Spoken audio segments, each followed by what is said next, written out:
শাবান মাস আসলে, রজব মাস আসলে সাহাবারা কি করতেন আসুন আমরা দেখি কিভাবে তারা রমাদানকে ওয়েলকাম জানাতেন। রজব শাবান আসলেই ওনারা রমাদান পর্যন্ত পৌঁছার আকুতি, আগ্রহ আর ফরিয়াদ আল্লাহর কাছে জানাতেন আর বলতেন, ইয়া আল্লাহ, রমজান পর্যন্ত আমাদের হায়াত বাড়িয়ে দাও। আল্লাহুম্মা বাল্লিগনা রমাদান, আল্লাহ তুমি রমজান পর্যন্ত আমাদের পৌঁছে দাও। আল্লাহুম্মা বারিক লানা ফি রজব ওয়া শাবান ওয়া বাল্লিগনা রমাদান, আল্লাহ রজব শাবানে বরকত দাও, আল্লাহ রমজান পর্যন্ত তুমি আমাদেরকে পৌঁছে দাও। আওয়াজ করে পড়েন আমিন। আমার প্রিয় চাঁপাইনবাবগঞ্জের ভাইরা, গত বছর অনেকের সাথে আমরা একসাথে রমাদান কাটিয়েছি, তাদের অনেকে দুনিয়াতে এখন বেঁচে নাই, এরকম আছে না নাই? এই যে আরো 7 দিন বাকি রমাদান আসতে, এই 7 দিন পর্যন্ত আমরা রমাদান পাবো, কোনো গ্যারান্টি আছে? আচ্ছা, এই বছর যদি খুশনসিব হয় আমাদের, আমরা যদি পাই, আগামী বছরও যে রমাদান আমরা পাবো, কোনো গ্যারান্টি আছে? তাহলে আসুন আমরা ভেবে নেই, হতে পারে this Ramadan could be the last and final Ramadan in our life. হতে পারে এই রমাদানই হতে পারে আমার জীবনের শেষ রমাদান। ঠিক কিনা বলেন? তাই আসুন আমরা আল্লাহর কাছে দোয়া করি, আল্লাহুম্মা বাল্লিগনা রমাদান, আল্লাহ তুমি রমাদান পর্যন্ত আমাদেরকে পৌঁছে দাও। আওয়াজ করে পড়েন আমিন। ইবনু রাজব আল হাম্বলি লাতাইফুল মাআরিফের মধ্যে লিখেছেন, সাহাবারা ওনারা রমাদান কেন্দ্রিক, আমাদের সালাফ সালফে সালেহিনরা রমাদান কেন্দ্রিক জীবন কাটাতেন।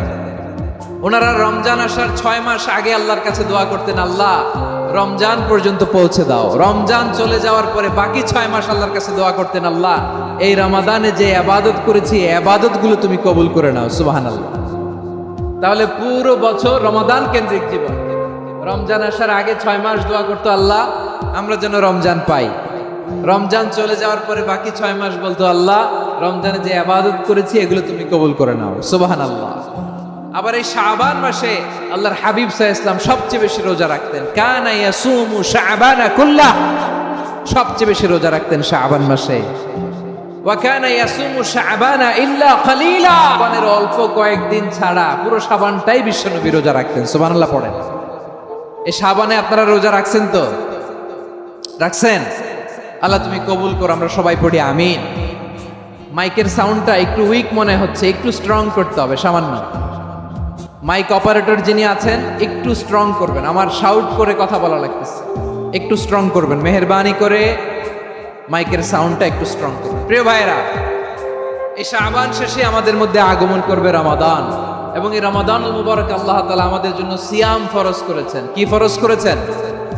তিনি সূরাতুল বাকারার 183 নম্বর আয়াতে ইরশাদ করছেন, রাব্বুল আলামিন বলেন, ইয়া আইয়ুহাল্লাযীনা আমানু কুতিবা আলাইকুমুস সিয়ামু কামা কুতিবা আলাল্লাযীনা মিন ক্বাবলিকুম লাআল্লাকুম তাত্তাকুন। আল্লাহ বলেন, ও বিশ্বাসীরা শোনো শোনো, তোমাদের জন্য সিয়ামকে ফরজ করা হয়েছে, ঠিক যেমন ভাবে তোমাদের পূর্ববর্তী উম্মতদের উপরও সিয়ামকে ফরজ করা হয়েছিল, লাআল্লাকুম তাত্তাকুন, যাতে করে তোমরা সবাই মুত্তাকি হতে পারো। সুবহানাল্লাহ বলেন, যাতে করে তোমরা আল্লাহ সচেতন হতে পারো। তাহলে সিয়ামকে, এই সামনে যে রমাদান আসতেছে আমার প্রিয় ভাইয়েরা, এই পুরো রমাদান ব্যাপী সিয়াম সাধন করা, সিয়াম পালন করাকে আমাদের জন্য ফরজ করে দিয়েছে কে? রমাদানের রোজা রাখার নফল নাকি? রমাদানে সিয়াম পালন করা কি নফল?